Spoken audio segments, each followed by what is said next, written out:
चाहत भाग 4. इनामदाराच्या घरासमोर एकामागे एक अशा 5 गाड्या थांबतात. एका गाडीतून महेश्वरी शर्मिष्ठा तर एका गाडीतून कुसुम रत्ताप उतरतात. महेश्वरी कुसुमला आरतीचे ताट आणायला लावतात. मयंक दुसऱ्या गाडीतून उतरून द्वेजीसच्या साईडचं डोर ओपन करतो.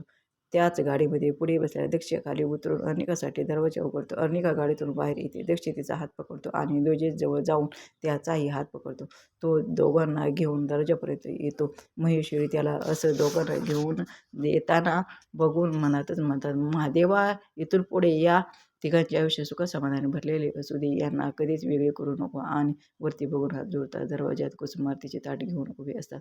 त्या तिघांना ओळखतात. शर्मिष्ठा म्हणते, वहिनी, एक छानसा उखाणा घे ना. महेश्वरी ही म्हणतात, अर्णिका उखाणा घे. तीही उखाणा घेते. लग्न म्हणजे सुरुवात नव्या जीवनाची. लग्न म्हणजे सुरुवात नव्या जीवनाची. द्वेजीस यांची नाव घेते, जाणीव ठेवत कर्तव्याची. खूपच छान उखाणा घेतला सुनबाई, महेश्वरी म्हणतात. कुसुम तिला उजव्या पायाने माप ओलांडायला लावतात. तीही तसेच करते. माप ओलांडून पुढे कुंकवाच्या पाण्यात पाय ठेवत घरात गृहप्रवेश करते. दक्षिणे आत येताना दोघांचाही हात सोडला नव्हता. आत आल्यावर घरातील देवाच्या पाया पडायला लावतात.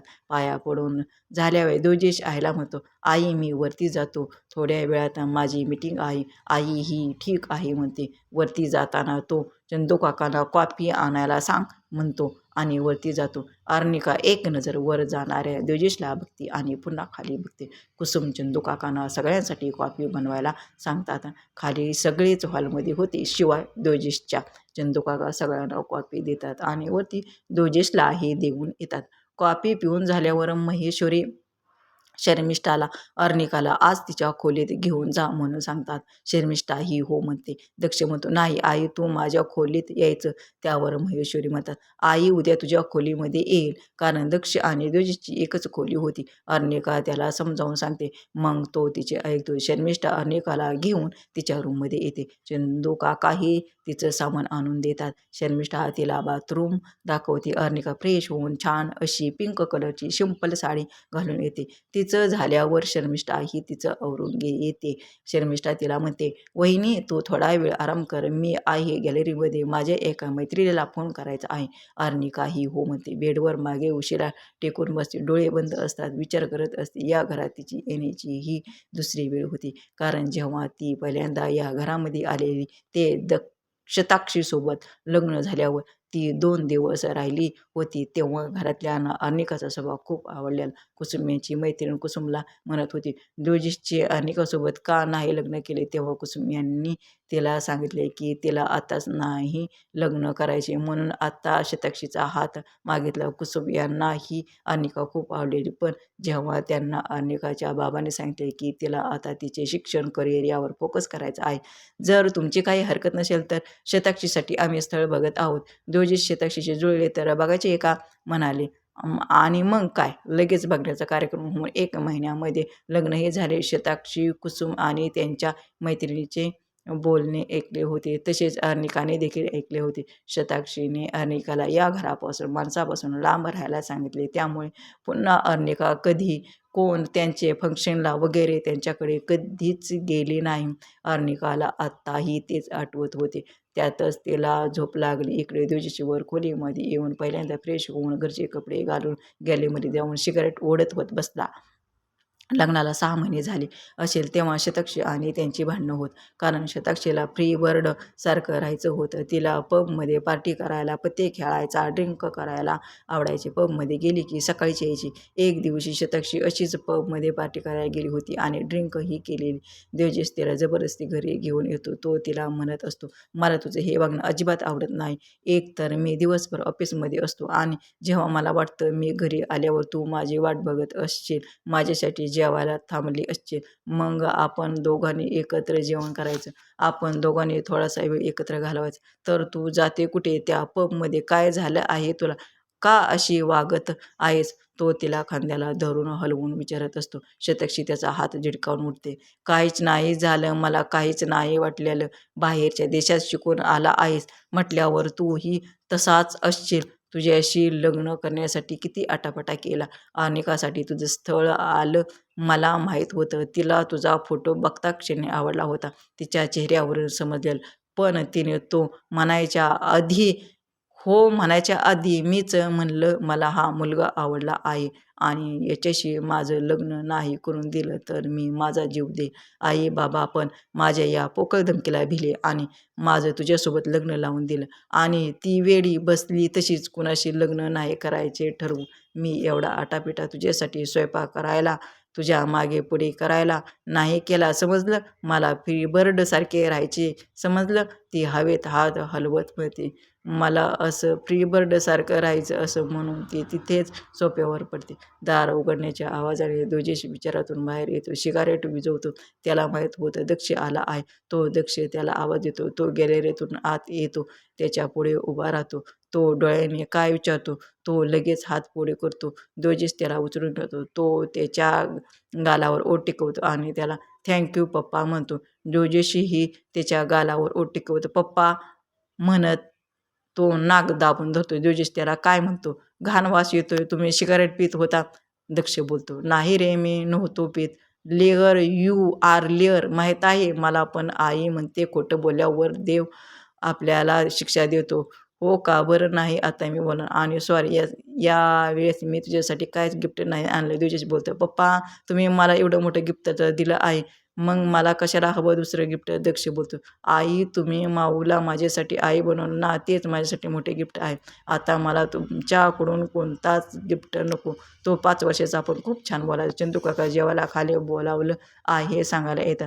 ते दोघे खाली येतात. इकडे शर्मिष्ठाच्या रूममध्ये अनिका बेडला मागे टेकून डोळे बंद करून विचार करत असताना तिला कधी झोप लागली समजले पण नाही. शर्मिष्ठा तिला आवाज देते. वहिनी ये वहिनी उठ ना आपल्याला खाली जेवायला बोलवलं आहे. ती डोळे उघडते. आधी दचकते पण पुन्हा आठवते की आपण शर्मिष्ठाच्या रूममध्ये आहे. ती बाथरूममध्ये जाऊन तोंड धुवून येते. मग दोघीही खाली जातात. खाली डायनिंग टेबल महेश्वरी कुसुम प्रताप जोजेश दक्ष आधीच बसलेले असतात. त्या दोघीही जाऊन बसतात. अर्निका खुर्चीवर बसली की दक्ष सुद्धा तिच्या शेजारी जाऊन बसतो. तो तिला मला जेवायला तू घालायचं म्हणतो. ती देखील हो म्हणते. चंदू काका दुसऱ्या नोकराच्या मदतीने जेवण टेबलवर आणून ठेवतात. आणून झाल्यावर वाढतात. अर्निका त्याला जेवण भरवत असते. तो तिला म्हणतो आई उद्या तू माझ्यासाठी काहीतरी खायला बनवायचं. अर्निका विचारते काय बनवायचं. तो म्हणतो ड्रायफ्रूट केक बनव आणि त्याच्यात सगळ्यात जास्त बदाम टाक नेहमीसारखं. बरं ठीक आहे बनवेल मी. ती म्हणते अर्निका उद्या सकाळी 11 वाजता तयार राहा सत्यनारायणाच्या पूजेला. तुम्हाला दोघांना बसायचं आहे. तीही हो म्हणते. आजी जोजेशलाही बोलतात. जोजेश बोलतो पूजा करणे महत्त्वाचे आहे का. हो महत्त्वाचे आहे. तुमच्या दोघांचा संसार सुखासमाधानाचा व्हावा यासाठी सत्यनारायणचे आशीर्वाद नको का. आजी बोलतात. पहिल्यांदा पण केली होती की पूजा मग का नाही झाला सुखाचा संसार. जोजेश आजीला प्रश्न विचारतो.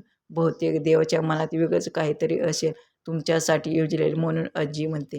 आणि हो पूजा झाल्यावर महालक्ष्मीच्या मंदिरात पायाही पडून या. कुसुम पूजेचे सामान आण हो आणलं आई साहेब.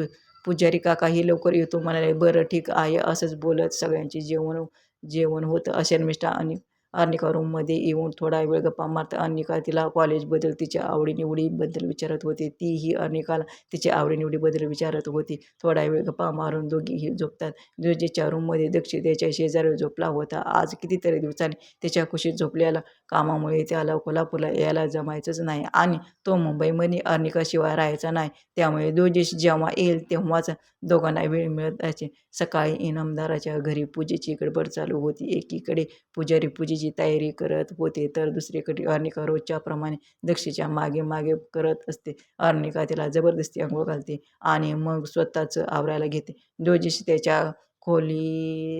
त्याच्या जिम एरियामध्ये असतो. तिथे दक्ष येतो. दक्षही त्याला डंबल्स उचलायचेत म्हणतो. जोजेश त्याला जवळ बोलावून उचलायला लावतो पण त्याला उचलायला नाही येत. दक्ष जोजेशकडे बघून तोंड फुगवतो. जोजेश त्याच्या हाताला पकडून डंबलला हात लावून उचलतो. दक्ष मोठ्याने ओरडतो. हे मला जमले मी पण उचललं आता आईला सांगणार मी ही पप्पासारखा मोठा झालो. आई अर्निका खाली तयार होऊन येते. केसांचा आंबाडा, त्यावर गजरा, हिरव्या कलरचे पैठणी, गळ्यात मोठं मंगळसूत्र, कपाळावर चंद्राचे कोर, नाकात नथ, हातात हिरव्या बांगड्या. खूपच छान दिसत होती. महेश्वरी शर्मिष्ठाला तर तिला बघतच असतात. शर्मिष्ठा तिला खूप छान दिसतेस वहिनी म्हणते. महेश्वरी ही म्हणते. कुसुम किचनमधून बाहेर येतात. त्या तिघीही तिथे होत्या. तिथे त्या येतात. त्या तिला पाहतच राहतात. ना मेकअप ना काय, मंगळसूत्र शिवाय कोणता दागिना तरी खूप सुंदर दिसत असते. त्या डोळ्याची काजळ काढून तिच्या कानामागे लावतात. खूप छान दिसतेस. ती हसून खाली बघते. चल प्रसादाचा शिरा तुला बनवायचा आहे कुसुम म्हणतात. येईल ना बनवता महेश्वरी म्हणतात. अनिका हो म्हणते आणि किचनमध्ये जाऊन शिरा बनवते. अनिका प्रसादा शिरा घेऊन पुजारी बुवा जिथे बसलेली असतात तिथे जात असते. अनिकाची नजर पायऱ्यावरून येणाऱ्या द्विजेश आणि दक्षवर जाते. दोघेही सेम कलरची शेरवानी घातलेली खूप हँडसम दिसत होते. दोघे. दक्ष तिला बघतील की पळत तिच्याकडे येतो आणि मिठी मारतो. You are looking very beautiful. Anika त्याच्याकडे बघून हसते आणि त्यालाही म्हणते तूही या शेरवानीमध्ये खूप छान दिसतेस. अनिका त्याला घेऊन तिची पूजा मांडली होती तिथे जाते. जेव्हा दक्ष अनिकडे पळत जात असतो तेव्हा तिची नजर त्याचीही नजर तिच्यावर जाते. तो पहिल्यांदा तिला असं एकटक पाहत होता. लग्नात ही हार घालताना तेवढा तिचा चेहरा बघितला होता. पुजारी दोघांना पूजेला बसायला लावतात. दोघे एकमेकाच्या शेजारी बसतात. पुजारी मंत्र उच्चारण करायला सुरुवात करतात. दोघेही हात जोडून बसलेले मध्ये मध्ये जल अर्पण करताना आहुती देताना दोघांचा हाताचा स्पर्श एकमेकांना होई. पूजा संपन्न झाल्यावर आरती होते. आरती झाल्यावर देवाला प्रसाद दाखवून दोघेही पहिल्यांदा पुजारी बुवाचा मग महेश्वरीच्या कुसुमाच्या प्रतापाच्या पाया पडतात. कुसुम अनिकाला सगळ्यांना प्रसाद वाटायला सांगते. सर्वात आधी ती पुजारी बुवांना, मग दक्षला, प्रताप यांना, आजीना, शर्मिष्ठा, कुसुम यांना देते. आता प्रसाद द्यायची बारी द्विजेशला असते. तो हॉलच्या एका साईडच्या खिडकीजवळ उभा राहून फोनवर बोलत असतो. महेश्वरी त्याला तिकडे जाऊन प्रसाद दे म्हणतात. ती तिकडे जाऊन त्याच्या मागे उभी राहते.